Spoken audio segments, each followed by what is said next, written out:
Good morning, YouTube. Kenny here. Another morning vlog. Getting my shoes on, getting ready for work. Yada yada yada. Um, but I was in the shower, and I did one vlog where I provided some gaming care tips for different systems and stuff, and I really enjoyed doing that. That's especially where my knowledge is useful. So I figured I'd spread a little bit more love for you.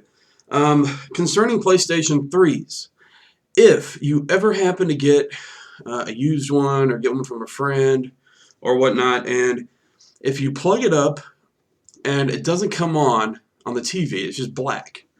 It's either one of two things. Number one, it's not plugged in correctly, so be sure to check your connections. Or number two, with the newer model PS3s, if the person that previously used it used HDMI or used AV and you're trying to use HDMI, the connection setting needs to be cycled through. So what you can do is take your PlayStation 3, make sure it's turned off, the power button is red, okay? When it's red, hold down the power button, and what that'll do is that will connection cycle, and it'll cycle through until you can hear it beep twice, and then let it go, and you will eventually see it appear on the screen, and then most of the time it'll have a question saying, "Are you able to read this? Yes or no?" Something to that extent. So that should help you with a connection problem. Now, if it's still black, it may be the cord, or just make sure your TV's on the right channel as well.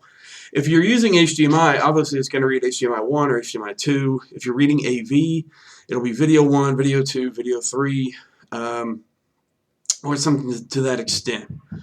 Concerning 360s, on some of the older models, on the AV cords, there is a little selector switch right where it connects into the system that says TV, HD TV. If you have an older model television, you may want to stick with regular TV, because if you plug it in and you get a black screen but you hear sound, that's why. Now, if you have an HD TV, obviously you can put it to HD TV.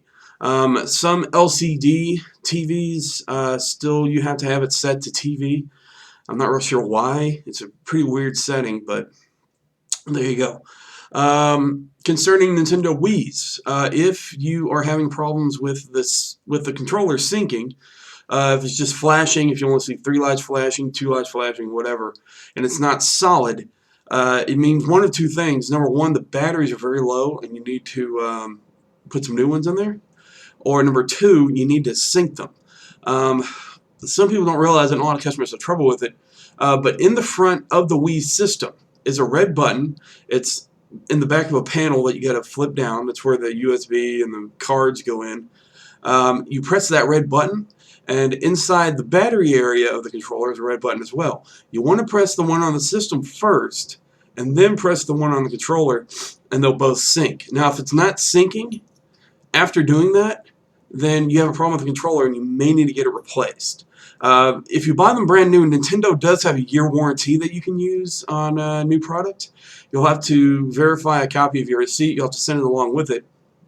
But Nintendo's usually pretty good about replacing defective products. So anyway, some knowledge you can use maybe at some random point. And there you go. I hope you have a great day. Thanks for watching. Thanks to my new subscribers also. Keep up the great work. And for now, salute.